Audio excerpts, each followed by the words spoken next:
Nightmare of Eden, the fourth serial in Doctor Who's 17th season, first broadcast in 4 parts from the 24th of November to the 15th of December 1979.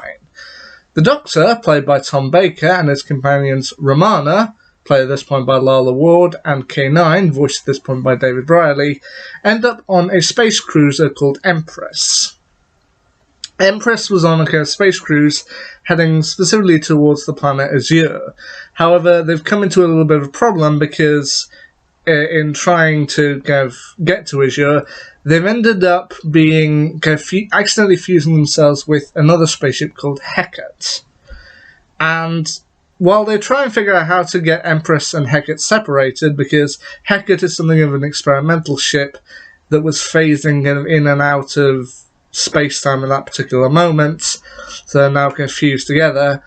However, as they try and figure out a way to stop the problem and get everything back to normal, the Doctor and Romana discover there's actually more going on than they thought, because it turns out that one of the ships is being used to smuggle Vraxoin. Vraxoin being an experimental drug, and it has been known to cause devastation across the galaxy and get people addicted and even killed by the fact that if you take it, you do get high, but then if you don't continue to take it, you end up dying.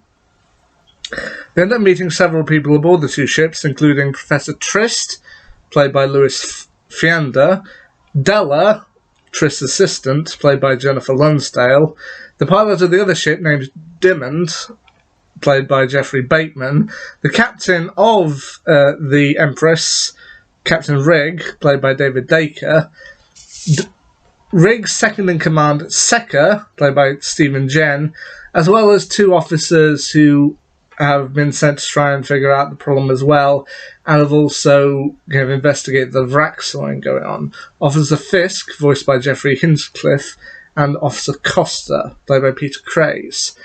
But they're not the only problem that the Doctor has to deal with, as seemingly mysterious creatures have begun roaming the ship known as mandrels.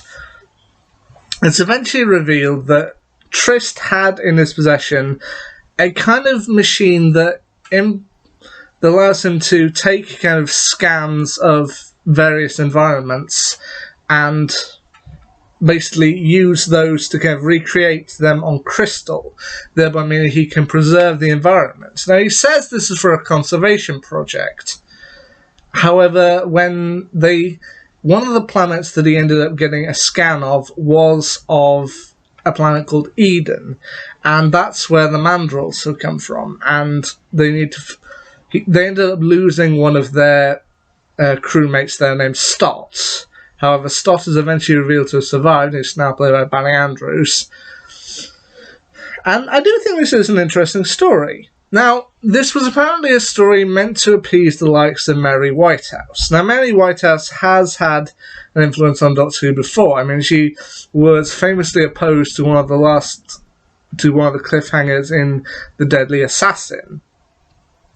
But this was a story, I think, mainly designed to appease people like her, because it's mainly a story about drug running and the dangers and seeing the Doctor and co working out a kind of scheme involving drug running and how to ultimately stop it.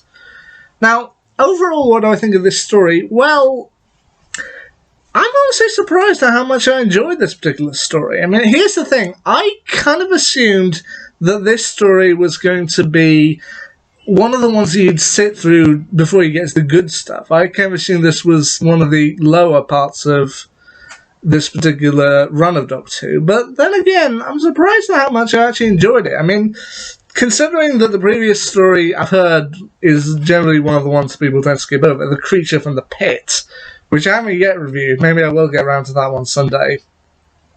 I kind of assumed this was a filler story. One of the ones that you watch, mainly because it's in the run of the good stories. I mean, before you can get to stuff like the genesis of the Daleks is the Cities of Death, or the like, you do have to watch through a few of the not so good stories. Like, the two that immediately come to mind as ones that you do just gonna have to sit through when you're marathon Doctor Who would be The Invasion of Time and The Power of Kroll. Just those are two stories that I think we can all agree aren't necessarily all that good. No offense to the people who made them, I just kind of think they're not the best.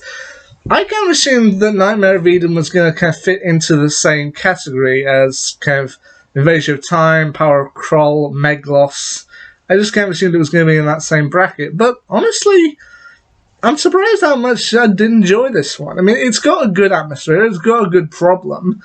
Seeing the interesting ways they try and get out of it, and it does have a neat twist in that the man, well, spoiler alert for anyone who wants to go and watch the episode first, it turns out that the Vraxoin actually came from the Mandrels. Like, the Mandrels were these creatures living on Eden, but then people ended up finding a way of transforming or transmuting them into the drug that's causing problems. Which is horrible to consider, but at the same time, it does provide an interesting storyline. So, Nightmare of Eden, I'd say check it out for yourself. See what you think of it. I actually think this is a pretty good story. It's one that people may overlook, given that it is in that spot in Doctor Who, the point when we did get the likes of the creature from the pit and such. But, honestly, see for yourself. I honestly think Nightmare of Eden, I think, is a pretty good story. Anyway, until next time, see ya.